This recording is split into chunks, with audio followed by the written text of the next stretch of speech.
Okay, hi everyone, here is Rashmi. हम लोग फिर कुछ अच्छा सवाल बनाते हैं। ये बहुत ही बेहतरीन एक सवाल मैं फिर से आपके लिए गेट का लेकर आई हूँ। तो आप देखें ये कितना डराने के लिए इतना लंबा चौड़ा सवाल आपको दिया गया है, लेकिन ये कितनी आसानी से बनेगा इसको हम लोग आराम आराम से समझेंगे। ठीक है, कुछ भी घबराना नहीं है, आराम से समझना है। देखिए मैं सवाल को पढ़ती हूँ। कहता है the variable cost of manufacturing a product varies according to the equation. ठीक है, ये आपका जो है वेरिएबल कॉस्ट आपका दिया हुआ है मैन्युफैक्चरिंग कंपनी का 4 into Q, V is equal to 4 into Q, जहां Q क्या है आपका क्वांटिटी प्रोड्यूस्ड। कि कॉस्ट जो है वो वेरी करेगा, स्वाभाविक है कि क्वांटिटी प्रोड्यूस्ड होगा उसके अकॉर्डिंग। तो वो जो वेरिएशन है वो कॉस्ट जो है वो क्या है रहा है, वेरी कर रहा है क्वांटिटी। जैसे अगर एक क्वांटिटी आप प्रोड्यूस करेंगे तो 4 कॉस्ट होगा, 2 क्वांटिटी प्रोड्यूस करेंगे तो वेरिएबल कॉस्ट क्या हो जाएगा 4 into 2 यानी 8 हो जाएगा। तो ये रिलेशन है आपका क्वांटिटी और वेरिएबल कॉस्ट के बीच है। क्लियर? अब देखिए आपका क्या कहता है कि द फिक्स्ड कॉस्ट एफ, अब आपका एक फिक्स्ड कॉस्ट बता रहा है। ये तो हो गया आपका वेरिएबल कॉस्ट, ठीक है। और एक fixed cost of production of the same product reduces with Q according to the equation.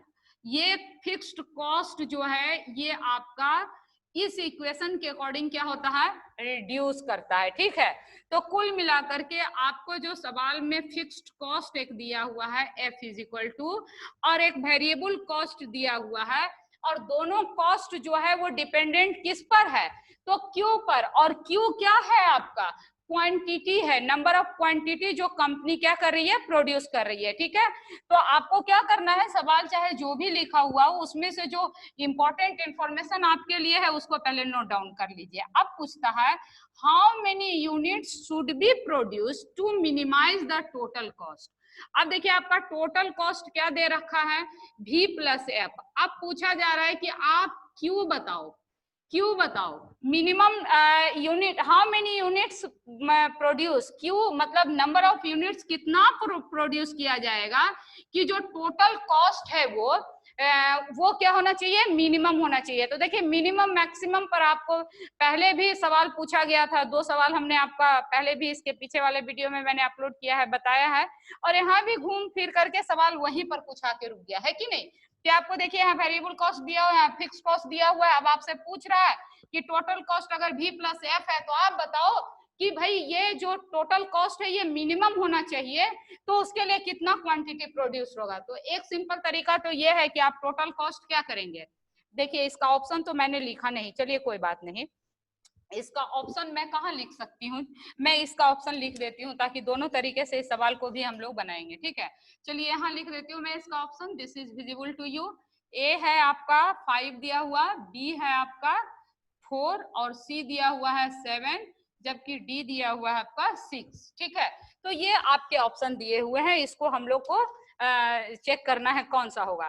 तो चलिए अब टोटल कॉस्ट को पहले लिखते हैं। टोटल कॉस्ट भी मतलब कितना हो जाएगा 4Q given in according to given in your सवाल। एफ मतलब 100 डिवाइड बाई क्यू। ठीक है, अब देखिए कहता है कि टोटल कॉस्ट बताइए जो क्या होना चाहिए, मिनिमम होना चाहिए, तो उसके लिए क्यू क्वांटिटी कितनी होनी चाहिए। तो एक तरीका तो ये है कि आप क्वांटिटी जो है 4, जैसे यहाँ 5 लिखा हुआ है तो इसको पुट कीजिए क्यू के जगह पर और देखते हैं टोटल कॉस्ट कितना आया। तो यहाँ 5 अगर हम पुट करेंगे तो कितना हो जाएगा, 5 into 4 20 है ना, 5 4 जा 20 प्लस 100 डिवाइड बाई 5, तो ये कितना हो गया 20 प्लस 20 है ना, 20 डिवाइड 100 डिवाइड बाई 5 20 हो गया आपका। तो ये टोटल कितना कॉस्ट आ गया आपका 40 आ गया। सिमिलरली अगर टोटल कॉस्ट की बात करें जब क्यू की वैल्यू 4 ले लेते हैं तो 4 into 4 कितना हो जाएगा 16 प्लस 100 डिवाइड बाई 4 कितना हो जाएगा आपको, देखिए 16 प्लस 25, तो ये आपका टोटल कितना हो गया 6 प्लस 5 11 और 2 प्लस 1 3 एंड 4 41 हो गया। ठीक है, उसी प्रकार से टोटल कॉस्ट आपका, अब मान लीजिए 7 के लिए निकालिए, क्यू क्वांटिटी 7 दिया हुआ है तो उसके लिए आप पुट कीजिए, तो देखिए 7 4 जा 28 प्लस 100 डिवाइड बाई क्यू यानी कि 7, राइट। तो इसको जब आप सॉल्व करेंगे तो कितना आ जाएगा आपका, तो ये डेसिमल में आएगा, तो this would be the value of 42.8285। This is simple mathematics, इसको आप करके देख लीजिए। उसी तरीके से अगर टोटल कॉस्ट आप 6 यूनिट के लिए चेक करेंगे तो 4 6 जा 24, ठीक है, अब प्लस 100 डिवाइड बाई 6, इसको जब सॉल्व करेंगे तो ये आपका आ जाएगा 40.66। तो अब आप देखें कि मिनिमम कॉस्ट इसमें कौन सा हुआ, तो निश्चित तौर पे जो मिनिमम कॉस्ट है वो 40 आया है, और 40 किस क्वांटिटी पर आया है, 5 जब आपने वैल्यू पुट किया है तब मिनिमम कॉस्ट आपका आया है। तो यही आपसे पूछा गया था कि आप बताओ क्वांटिटी, टोटल कॉस्ट क्या होना चाहिए, मिनिमम होना चाहिए, तो उसका क्वांटिटी कितना होगा। तो मिनिमम क्वांटिटी आपका टोटल कॉस्ट मिनिमम होने के लिए क्वांटिटी कितना होना चाहिए, 5 होना चाहिए। एक तरीका तो ये है, लेकिन आजकल आप देख रहे हैं कि बहुत सारे एग्जाम में ऑप्शन देते ही नहीं है, बच्चे ऑप्शन को यूज करके ज्यादा बना लेते हैं और सवाल का जो बनाने का जो कॉन्सेप्ट है उसको उड़ा देते हैं, ठीक ना। तो सवाल सेट करने वाले भी थोड़े चतुर हो गए हैं, तो इसका दूसरा तरीका है, उसको भी आप समझ लीजिए, फिर से याद कर लीजिए। समझना तो क्या है, आपको तो पता ही है, अगर आपने पिछला वीडियो देखा होगा उससे भी पता होगा, और थोड़ा सा मैथमेटिक्स की समझ है तो भी आपको पता है ना। नहीं पता है, नहीं याद है तो भी ठीक है, याद है तो भी ठीक है। तो इसको जरा करते हैं हम लोग। तो आपको याद होगा कि जब हमको मिनिमम मैक्सिमम की बात करनी रहती है तो अपन क्या करते हैं, डिफ्रेंशिएट करते हैं। अगर क्यू का वैल्यू निकालना है तो किसके रेस्पेक्ट में डिफ्रेंशिएट करेंगे, विथ रेस्पेक्ट टू क्यू करेंगे, है कि नहीं। किसको डिफ्रेंशिएट करेंगे, तो इस पूरे फंक्शन को, फंक्शन का वैल्यू क्या दिया हुआ 4q plus 100 divide by Q. अब इसको जब आप डिफ्रेंशिएट करिएगा और उसको इक्वेट कितना से कर दीजिएगा, 0 से, ठीक है। तो चलिए पहले इसको डिफ्रेंशिएट करते हैं। डिफ्रेंशिएट करने के लिए क्या करना पड़ेगा, तो कांस्टेंट तो हमेशा बाहर निकल के आ जाता है, और क्यू का डिफ्रेंशिएशन क्यू के रेस्पेक्ट में क्या हो जाएगा, 1 प्लस 100। अब यहाँ पर देखिए भाई, ये 1 डिवाइड बाई क्यू हो गया आपका, है ना। तो 1 डिवाइड बाई क्यू को आप क्या कर सकते हैं, बोलिए। ये 1 डिवाइड बाई क्यू पर आपका क्या हो जाएगा वैल्यू, ये 1 डिवाइड बाई क्यू मतलब क्यू टू द पावर -1। इसको डिफ्रेंशिएट करना हो तो क्या लिखेंगे हम लोग, बताइए आप। तो इसको लिख सकते हैं हम लोग क्या, डिफ्रेंशिएशन का फॉर्मूला क्या होता है, n इंटू n माइनस 1, है ना, n इंटू n मैंने, और यहाँ का n का वैल्यू क्या है 4 माइनस 1, n क्या है आपका -1, प्लस ये भी रहने दीजिए, 100 इंटू क्यू के पावर क्या हो गया आपका -2। देखिए आप परेशान मत होइएगा प्लीज, आपको याद दिला देते हैं फॉर्मूला। x के पावर n है, अगर इसका डिफ्रेंशिएशन निकालना है dx के रेस्पेक्ट में, तो आप कैसे निकालते हैं, n into x to the power n minus 1, ठीक है। This is your basic differentiation formula. अब यहाँ चूंकि q 1 बाई क्यू लिखा था तो मुझे ऊपर लेके जाना पड़ा, तो ये क्या लिख सकते हैं, 1 बाई क्यू को आप लिख सकते हैं ना, q टू द पावर -1, है ना। ये तो मैथमेटिक्स मालूम है हम लोग को, तो इसी का मदद मैंने लिया। अब -1 का मतलब क्या हुआ, n के जगह आपका क्या हो गया -1, तो यहाँ आपने -1 लिख दिया, और 100 इंटू n -1, यानी -1 कितना हो जाएगा, -2 हो गया। क्लियर है। तो अब ये क्या हो गया, इसको आपको क्या लिखना है, 4 प्लस माइनस माइनस हो जाएगा, 100 क्यू के पावर -2। अब इज इक्वल टू क्या करना है, इसको 0 इक्वेट करना है ना, तो क्यू की वैल्यू हमको निकल के आएगी। तो अगर इसको 0 करेंगे तो ये क्या हो जाएगा, 100 क्यू के पावर -2 इज इक्वल टू 4, ठीक है। तो अब आप ऐसा कर सकते हैं कि इसको लिखें, क्या लिखें, 100 divide by 4 is equal to 1 divide by Q के पावर -2। देखिए मैंने ऐसा क्यों किया, क्योंकि हमको अब ये पावर -2 में हटाना है। तो हम क्या किए, इस -2 को इधर लेके नीचे चले गए, तो 1 divide by Q to the power -2 हो गया, और ये जो 4 है उसको इधर ले आए, तो ये क्या हो गया, 100 डिवाइड बाई 4, ठीक है। तो अब क्या हो गया, ये हो गया आपका 25, राइट। तो 25 जब आपका आ गया तो ये क्या हो जाएगा, देखिए क्यू टू द पावर -2 है, तो ये ऊपर जाएगा तो क्या हो जाएगा +2। तो आप कहेंगे कि अरे वाह मैम ये तो आ गया 25, यानी क्यू का वैल्यू क्या आ गया, 5 आ गया, है ना।